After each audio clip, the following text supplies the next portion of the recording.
ஒரு மகிழ்ச்சியான செய்தி. இதயம் நலனையின் விலை லிட்டருக்கு ரூபாய் 105 குறைஞ்சிருக்கு.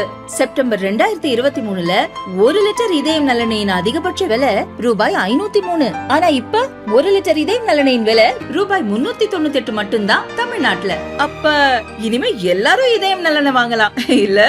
கவர்னர் ரவியை தேமுதிக பொதுச் செயலாளர் பிரேமலதா சந்தித்தார்.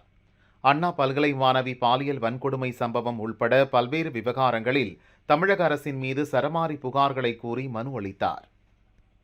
கொஞ்சம் கூட ஒரு வாய்க்கூசாம மூத்த அமைச்சர் துரைமுருகன் அவர்கள் சட்டமன்றத்தில் என்ன சொல்றாரு, அது தேர்தல் வரும்போது பாத்துக்கலாம் அப்படிங்கிறாரு. இந்த ஆண்டு தேர்தல் வரவில்லை அப்படின்றதுக்காக மக்களுக்கு சேர வேண்டிய அந்த 1000 ரூபாய் தரவில்லையா என்பதை மக்கள் கேள்வியாக நான் கேட்கிறேன். அப்ப இந்த அரசு நடப்பது மக்களுக்காக இல்ல, தேர்தலுக்காக. அப்ப அடுத்த வருஷம் தேர்தல் வருதுன்னா அப்ப மட்டும் நீங்க 1000 ரூபாய் கொடுத்து மக்களுடைய ஓட்டை வாங்கி ஜெயிச்சு மீண்டும் ஆட்சிக்கு வந்துடணும்னு நீங்க மனக்கோட்டை கட்டுறீங்களா? இது எந்த வகையில் அநியாயம்? மக்கள் எல்லாம் தெளிவாக இருக்காங்க. நீங்க அனைத்து இந்திய அண்ணா திராவிட முன்னேற்ற கழகம் ஆட்சி செஞ்சப்போ ஒரு கருத்தை சொல்றீங்க, உங்க ஆட்சி வரும்போது ஒரு கருத்தை சொல்றீங்க. இது எந்த வகையில் நியாயம்? அன்னைக்கு சொன்னீங்க 5000 ரூபாய் கொடுக்கணும்னு, இப்ப 1000 ரூபாய் கூட வக்கு இல்லாம இருக்க இந்த கவர்மெண்ட். ஒரு 500 ரூபாய் கூட முடியலையா உங்களால? அப்ப வீண் பேச்சு எதுக்கு பேசுறீங்க?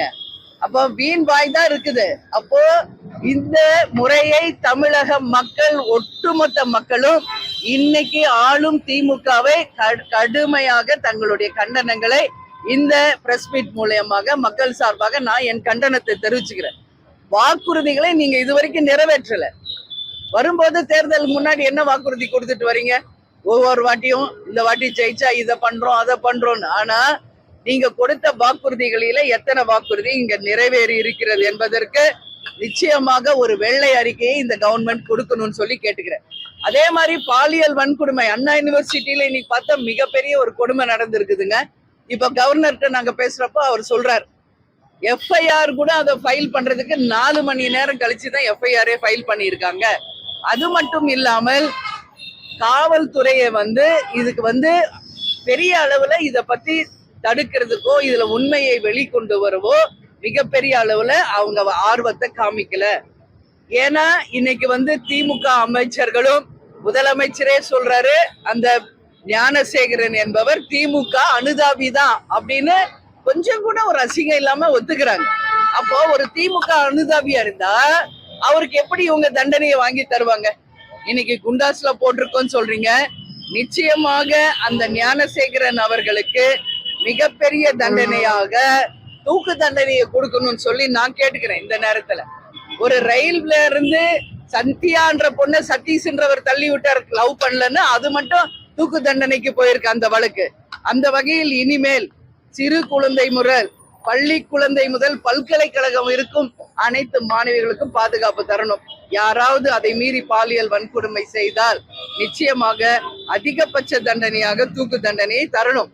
இன்னைக்கு சட்டசபையில முதல்வர் சொல்லியிருக்காரு, அதை நான் வரவேற்கிறேன். அதிகபட்சமாக இனிமே பாலியல் வன்கொடுமைகளை பண்ணால் நிச்சயமாக மரண தண்டனை தரப்படும்னு முதல்வர் சொல்லியிருக்காரு. அதை தேசிய முற்போக்கு திராவிட கழகத்தின் சார்பா நாங்க வரவேற்கிறோம். அந்த முதல் கேஸே ஞானசேகரன் கேஸா இருக்கணும்னு நான் கேட்டுக்கிறேன்.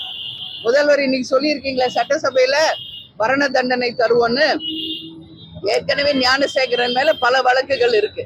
அப்போ முதல் தண்டனையாகவே ஞானசேகரனுக்கு அந்த மரண தண்டனையை இன்னைக்கு சட்டசபையில் அறிவித்த முதல்வர் நமது ஸ்டாலின் அவர்கள் செய்தால் உண்மையிலேயே இந்த அரசை நாம பாராட்டலாம்.